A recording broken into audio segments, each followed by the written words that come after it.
Thanks very much for staying with us. Time now for Eye on Africa with me, Georgia Calvin-Smith. Tonight, Nigerian workers stay at home. Unions whip up support for an indefinite general strike that's frozen flights, fuel and schools as protesters demand the government do more to guarantee Nigerians a living wage as the cost of living soars amidst an economic crisis. Also, the utter neglect of the displaced has become the new normal. Burkina Faso leads a disheartening list of overlooked global crises once more, and 9 out of the top 10 are on the continent. And mother's milk can sometimes be in short supply. A group of breast milk donors in Uganda build a life-saving community offering emergency nourishment to newborns of women struggling to lactate. But first, there has been huge disruption in Nigeria as unions launched an indefinite general strike in a bid to raise the minimum wage. The government's current offer is about 60,000 naira a month, about 37 euros. And the country's grappling with the fallout from the worst cost of living crisis in a generation. Strikers kicked off the standoff in Lagos and Abuja by shutting down power, disrupting flights, shutting schools. Sam Olukoya tells us more.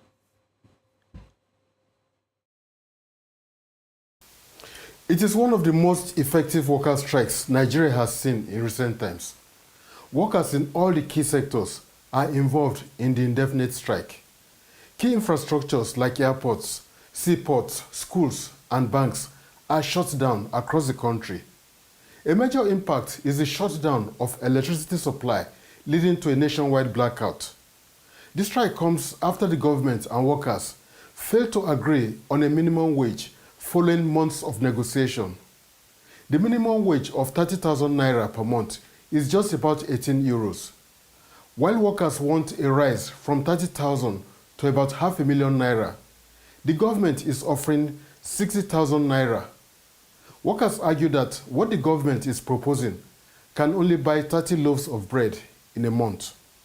The Nigerian currency has seen a rapid devaluation over the last 5 years since wages were fixed.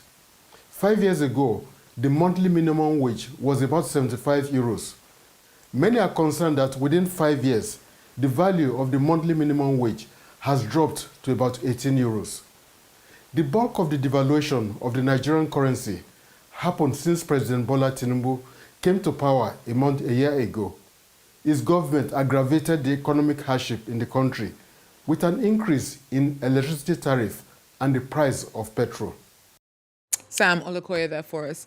Now, all eyes are on South Africa's ruling ANC party for indications as to its next move as it weighs up its coalition options after its bruising election showing.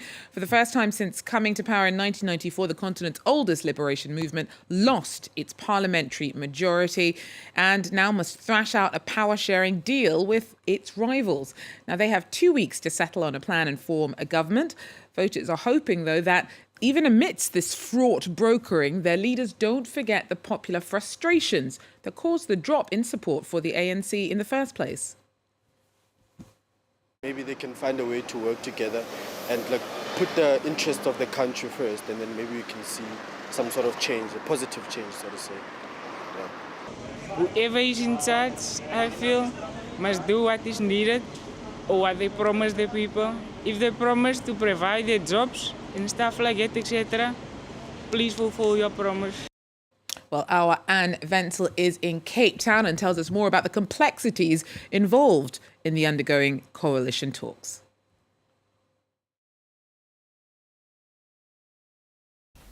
It's the first day of the era of national coalitions and power sharing in South Africa. The ANC senior members are meeting and discussing all options. And as ANC Secretary General Fikile Mbalula said, the party will engage with everyone who wants to engage with it, but will not be entertaining demands for ANC President Cyril Ramaphosa to step down. The ANC's National Executive Committee is expected to hold a briefing tomorrow to discuss the outcome of all the talks. And in the Western Cape, the opposition DA's Federal Council decided that they would engage in exploratory talks with parties that share their values in working for all the people of South Africa and protecting the Constitution. The MK party has not changed its position on being willing to enter into a coalition with the ANC on condition that Ramaphosa steps down. However, MK party president and former South African President Jacob Zuma, his position as MK president is in question as Jabulani Khumalo, the original founding member and president of the party, who was ousted shortly before the elections, was in the electoral court this morning asking to be reinstated as MK president. His lawyer avers that the letter of resignation sent to the IEC by Zuma's daughter Duduzile had not come from Khumalo, who had, on the same day that the IEC received the alleged resignation letter, told them that he was not resigning. And Wenzel there for us in Cape Town. Now, the International Court of Justice has confirmed that the Palestinian authorities have requested to join South Africa's case before the UN court, accusing Israel of genocide in Gaza. The filing was made on the 31st of May over Israel's ongoing military operation launched in response to Hamas extremists' deadly October 7th attack around which around 1,200 people were killed. Since then, though, more than 36,000 Palestinians have been killed in Israeli bombardments on Gaza, and the offensive has expanded to the southern city of Rafah. 9 of the world's top 10 most neglected displacement crises are in Africa. Humanitarian organisation, the Norwegian Refugee Councils, released its annual rankings, and for a second year, Burkina Faso leads the list. Other Sahel countries grappling persistent violent insurgencies are also near the top. Our regional correspondent, Sarah Tirij, tells us more. Once again, Burkina Faso is the world's most neglected displacement crisis. For the second year in a row, the West African country tops the list published by the Norwegian Refugee Council, with more than 700,000 internally displaced people, mostly because of terrorism and other security threats. Cameroon, number 2 on the list, is wrestling with a violent Anglophone conflict, and the DRC is facing increasing clashes between M23 rebels and the army. Mali and Niger, just like Burkina Faso, are battling with extremist threats on multiple fronts. But that's not all. Some of these countries, in addition to the security crisis, are facing the effects of climate change. We also have some of the poorest countries in the world in this ranking. This means that even outside of crisis, these are countries where people have difficulty meeting their basic needs. The list is based on 3 main criteria: a lack of humanitarian funding, a lack of media attention, and the lack of international political efforts compared to the number of people in need. This time, the gap in funding was even larger than in previous years. 57% of humanitarian needs could not be met. Well, in Burkina Faso, at least 2 million people have been forced from their homes since the jihadist attacks began in 2015. The military government has tried to push back against armed groups, but struggle as the insurgents extend their control and have left the displaced with few safe options. Clem Valla has more. Under the blistering heat, desperate civilians in this displacement camp find themselves trapped with nowhere to go. They fled their homes to escape jihadist violence, which has been plaguing the Sahel region, but are now unable to rebuild their lives. Conditions are difficult, with little to no aid arriving in the area and work being hard to come by. Even though it's difficult here, it's worse there. We have nothing there. We have no choice but to stay here. We come here and we're obliged to stay in these conditions. Since we have been here, no one has come to see how we live. We're right here with nothing. We have to rely on ourselves to survive with what we can earn in Dori. The UN World Food Programme flies in some essentials to the displaced living here in Dori, a key hub for supplies. However, the majority of food, fuel and farming equipment must still travel by land under army escort through a dangerous stretch of road frequently targeted by jihadists. As a result of restrictions, the cost of trucking and products have skyrocketed. Tariffs have increased from 9,000 to 30,000 francs per tonne. 2 or 3 years ago, the bag of rice was between 16,000 and 16,500, and now it's 27,000 francs. 27,000 francs for a bag of rice.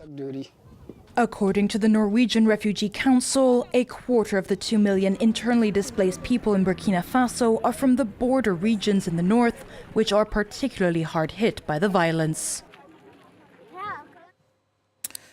Well, in Uganda, mothers struggling to feed their newborns can turn to a community of breast milk donors. It's a life-saving and generous program managed by a group known as ATA that works with hospitals and medics to offer emergency support to mums who, for whatever reason, can't lactate themselves. It's a beacon of hope for sick and premature Ugandan newborns. Donated breast milk. Leila Wamala is a mother of 3. She became a donor in 2022 when she met other mothers whose premature babies were dying due to a lack of milk. There's a mom who reached out to me through a friend of mine. She had triplets, and unfortunately one passed away. And she, through that depression, crying and everything, her body stopped producing milk. They reached out to me. The World Health Organization recommends that babies be exclusively fed breast milk for the first 6 months of their lives. However, studies found that 36% of Ugandan children below 6 months are not exclusively breastfed. This could be due to multiple reasons, including an infant's inability to suckle or delayed milk production. So I didn't have breast milk. I tried all methods. I got pumps, but it really failed. I'm thinking it's because also of the stress I had at that time. I was so frustrated. I was actually depressed. In November 2021, the Nsambia Hospital in Kampala launched the country's first human milk bank in order to provide safe milk to struggling newborns. That same year, a charity called ATA was also created to collect and supply mothers in hospitals. Sometimes we work with the mother to establish her own supply because that's the best milk for this baby. However, there are sometimes when the breast milk supply is just not coming through as fast as we want it. So this is when we engage organizations like ATA. According to the charity's records, over 200 mothers have donated their milk in order to help hundreds of infants so far. That's so amazing. That, though, is all we have time for Eye on Africa. Thanks for joining us. Do so again. Till then, take care.